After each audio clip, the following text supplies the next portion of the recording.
Hey everyone, it's Movie Lover 120 here, and I'm here with a brand new movie review, and this is going to be for a movie that I went to see in the theater last night. Yeah, it was a film I've been long waiting for. Probably the movie that one of the movies that got delayed by COVID that I've been long waiting to see. One that got delayed 3 times because of the bloody pandemic. It was supposed to come out last year on May, then November, and then May this year, and then got bumped to this month, aka last night. Yeah, that movie is gonna be for none other than the long-awaited Black Widow. So, yeah, the movie finally got released, and I went to go see it in the theaters.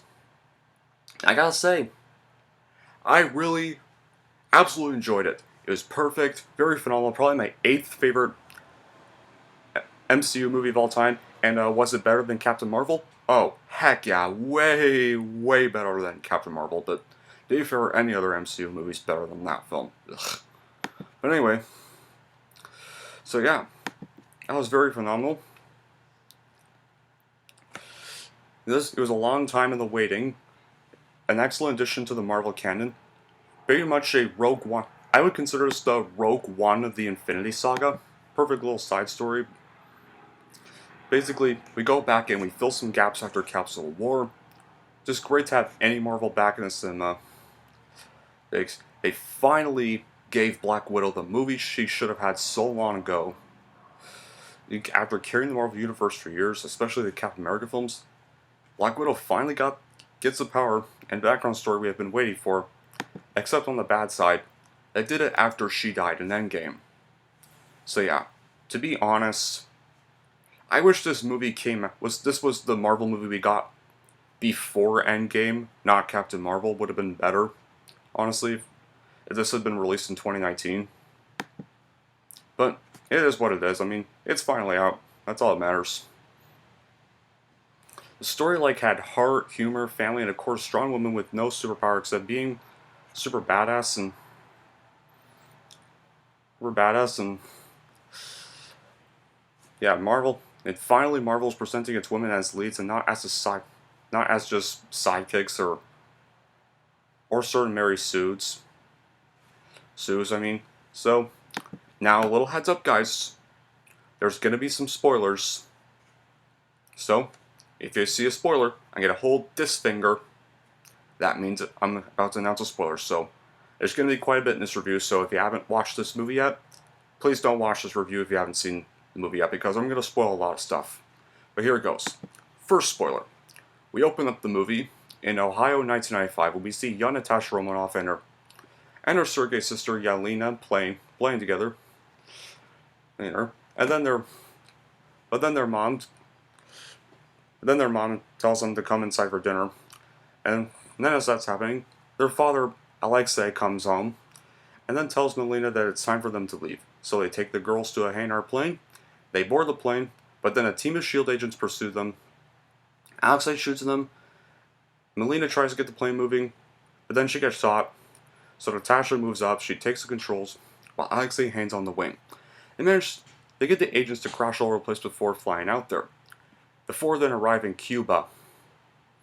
Yeah? So where Melina gets medical attention, and Alexei meets with a man named Dreykov, who's played by Ray Winston, I'm going to get to in a bit. And then the nearby soldiers go to claim the two girls, but Natasha swipes the gun off one of the soldiers to defend Yelena. And then the men note that the girl has guts, and both girls are tranquilized and they get taken into the truck. And then we open up at the montage, and I swear, I think this is probably the darkest opening credits in an MCU movie. Normally the MCU, whose opening scenes are usually kind of upbeat. Well, most of the time they're kind of happy opening scenes. Well, majority of them, well, there's still some depressing dark ones, like opening scenes from MCU films like Guardians of the Galaxy. First one had a dark, depressing opening scene. Avengers Infinity War had a dark opening scene. And Avengers Endgame had a dark opening scene. And this would probably be the 4th darkest opening to an MCU movie. Because this montage, during opening credits, showed Natasha, Yelena, and dozens of other kidnapped girls get taken to the Red Room, get tortured with harsh procedures and training, and they get basically shaped into the Black Widow agents. So yeah. And this is going to be the final spoiler for now. Then we cut to, of course, 21 years later in 2016. I think like a few days or weeks after Cap's Civil War. Natasha is now on the run because, well, she violated the Sokovia Accords by helping Steve Rogers and Bucky escape in that Quinjet, and like halted T'Challa by zapping him. And so T'Challa informed Ross of this betrayal. So yeah, now Thaddeus Ross, aka the most unlikable character in the MCU, who I never enjoy seeing on screen, who I never want to, never want to see on screen, and his men close on the building where she is located. However, thank God, Ross only makes like one scene in this film, just a cameo. So if you guys hate Ross, well, I'm pretty sure any of you probably do, but yeah, it's only a cameo. He only has like one scene and that's it, and he doesn't really appear much from most of it. And that's kind of it, really. So that's a good thing because I really do not like Ross. He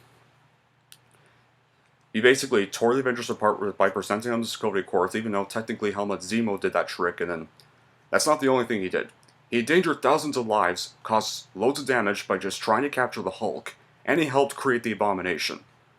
So those are the several other bad things he did. Yeah. But of course he manages to escape.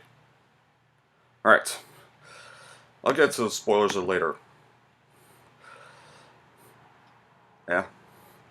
So the positives. This one, loving the heart in this Marvel, there's like more sense of family than in F9 or several other Fast and Furious movies. Like Scarlett Johansson and Florence Pugh really had a great on-screen relationship, a nice sisterly bickering that goes on. I mean, I literally loved Florence Pugh as Yelena. She was probably the best character in this movie. It's very hilarious, soulful, and I cannot wait to see where the MCU continues their story, and hopefully it gets continued on a positive note. So there's a very fabulous scene in a petrol gas station between the pair that really shows what class acting is available in this outing, and David Harbour's pretty good as Red Guardian and aka Alexei. But however, there's one thing I didn't like. I didn't really like they made him an idiot. And it's like the trailers made him look like he'd be pretty epic, but no, they just make him this bumbling moron comic relief. But he did have funny moments, but I kind of wish they made him a little more tough because, yeah. Although I did also like his relationship with Rachel Weisz's Melina. Is also very fun because Rachel Weisz also did a good performance as Melina too, so I really like that. And completing the strong acting, Anthony Conlon is also Ray Winston as villain Dreykov. Yeah, I know people say Taskmaster's the villain, but to me, Dreykov is the true, actual antagonist of the film. Taskmaster is mostly just a pawn. I'm going to get to Taskmaster a bit, but yeah, Ray Winston's character is the actual antagonist. I'm going to call that. But he's pretty good. I think he's one of the more compelling MCU villains. And, however, his demise was stupid. I mean, they should have given him a way better demise. He died way too quick in the final battle. It's a role he played so many times, like before, or they could probably do it in his sleep, but it's still great to watch. And there were some generally laugh out loud moments, and through witty dialogue the visual gives, the helicopter landing was also pretty epic. I mean, I also loved how Tasha and Yelena broke Alexei out of prison. It was also a pretty epic scene, and very clever and too. And I really like Lauren Bouth's stoking soundtrack.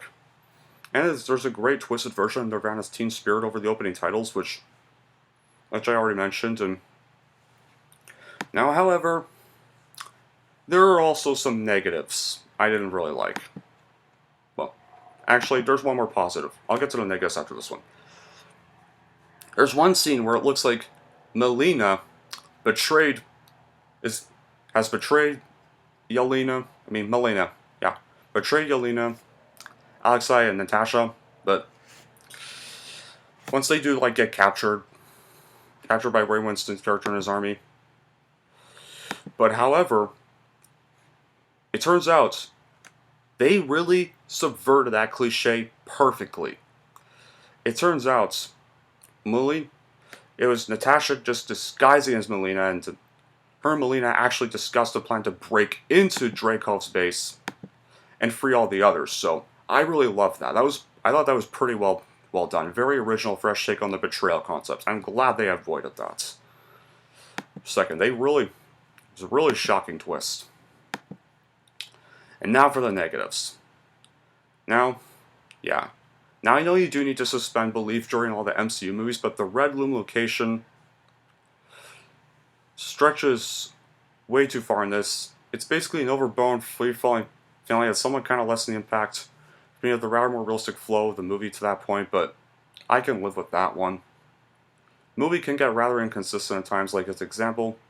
Certain movies kind of played straight, as is the role of Alexei, but when he reappears later in the film, it kind of took me a long time to appreciate the Jailbird character was in fact him. Then he suddenly became the comic card of the film. And once again, I love the way the film built the relationships between the characters, so this is not a negative for me, but I did expect some Marvel action fans may find the narrative portions of the movie too slow for their liking. And once again, I wish this came out before Endgame. Like before Endgame in Phase 3, not starting off Phase 4. And this is what I really do not like. How they did Taskmaster in this movie. Taskmaster was such a letdown. What a wasted antagonist. Like, Taskmaster, I thought he could be epic, but no. They gender swapped Taskmaster. I don't have a problem with that, guys. I don't mind gender swaps, but in the comics, like, Taskmaster's a dude. This is another spoiler.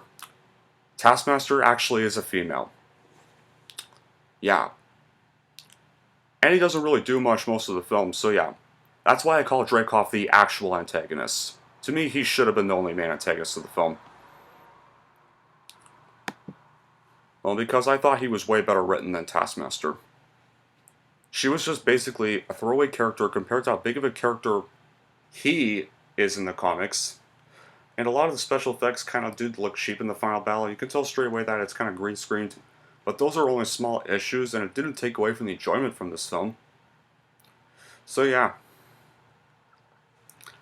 Anyway, now on to another spoiler. And this is going to be the ending of the movie. Around the final battle,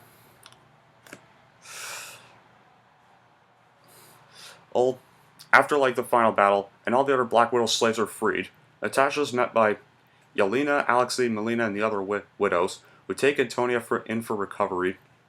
Because after like Natasha opened her helmet and sprayed her with red dust and freed her from her father's control, Natasha bidded farewell to her form.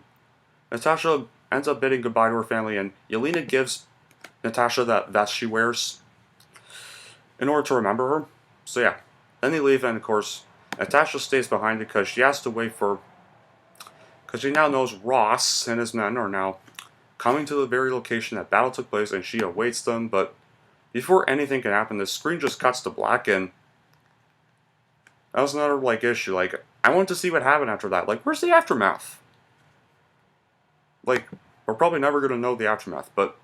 And then it cuts to, like, 2 weeks later. Natasha now has blonde hair like in Infinity War, and I really like that. I got pretty hyped seeing her Infinity War self in this movie. And she meets up with, like, this guy she's been kind of, like, staying with named Rick, who, while she was, like, hiding from the law. And, when Rick got her that crappy, like, helicopter, or to break out Alexei from prison, this time he now gets her a jet. And she, like, goes to break out the other captured Avengers from the raft. Although, technically, which is kind of strange because Rogers, in the end of Captain America Civil War, Rogers broke them out. I mean, yeah, I didn't show him breaking them out, but during, like, the ending scene of Civil War, it shows, like, Rogers approaching Wilson's cell, and, like, yeah, he kind of already broke them out that time. That's why they're free in Infinity War. because Civil War ended with them getting rescued. But maybe that's probably how Rogers got to the raft. So maybe that could be how. So yeah, and then it pretty much ends there. And then of course, however, there is a post-credit scene, and I didn't like this post-credit scene, guys. Here's why. Well, it's now 2024, present time in the MCU. Yelena goes with her dog to Natasha's grave because she died in Endgame. And as she mourns her sister, she's met by Contessa Valentina Allegra de Fontaine, who, yes, I know is in Falcon. I know that character's in Falcon and Winter Soldier, but I never watched that show because I don't really plan to. Like, I tried getting through one episode of Falcon and Winter Soldier, the first episode, and then after Sam gave Steve's shield to a museum, I was like, yeah, no, screw this. I'm not watching the rest of this show anymore. Nope. So yeah, I didn't watch that show, but back onto this. She now has Yelena under her employment, and she gives Yelena this file in her next target. She reveals that she knows who she thinks is apparently responsible for Natasha's death. Clint Barton, Hawkeye. Yeah, that's why I didn't really like this. It's basically, it was just a forced post-credit scene just to set up the Hawkeye series that we're getting, which I also don't really have a plan to watch because it's just going to make Clint Barton's retirement now meaningless. Because we'll probably now just have to assume the role again, especially considering that Yelena's going to try to kill him in that series, so since she is set to return that Hawkeye series, but yeah, I don't really want to watch that show. I don't really want to watch most of the Disney Plus Marvel shows, really, because I am mostly, like I've said, kind of done with the MCU after Endgame, and there are still some things I will watch. I mean, I'm still excited for Spider-Man No Way Home. I'm still excited for Guardians of the Galaxy Volume 3, and maybe I'll give Shang-Chi a chance. It looks promising, but yeah, those are what I'm excited for. I don't really want to watch Wakanda Forever because, well, I kind of just want to leave the Black Panther storyline alone after Chadwick Boseman's death, and I'm definitely not going to watch the Marvels, aka Captain Marvel 2, because I hated the first one. So yeah, that's pretty much my thoughts on the rest of the upcoming MCU films. There are some things I'll watch, and some things I won't watch. Just say it like that. But anyway, and that's it for this review. That's it for my review of Black Widow. I really enjoyed it. If you want to finally see Natasha get her own movie, go check this movie out, or I think it's on Disney Plus. If you watch it for like $30, and if you don't want to pay that money, well, I certainly don't. Thank God I didn't get Disney Plus. Then go to the theater, take that risk, and go see this film in the theater. And if you want to pay less money, like about just $12 or something. So yeah, it's worth the watch. I really enjoyed it, and here's how I'm going to rank it. I am going to give Black Widow a 9 out of 10. And that pretty much wraps up my review for Black Widow. So, what's going to be other videos I'm doing this week? Well, so guys, we know Space Jam New Legacy is coming out next weekend. So, this week I'm going to also be reviewing Space Jam, the first one, to prep for that movie. And I'm still having skeptical thoughts on Space Jam New Legacy. Yeah, it's not also helping the fact that I'm not hearing a lot of good reviews so far. So yeah, I'm a little bit worried for New Legacy already. But I really hope like I personally can be proven wrong, but I highly doubt it. But we'll just have to see how it goes. But anyway, that will be it for this review. Thank y'all for watching. If you like this and want to see more, and don't forget to like, subscribe to Movie Lover 120.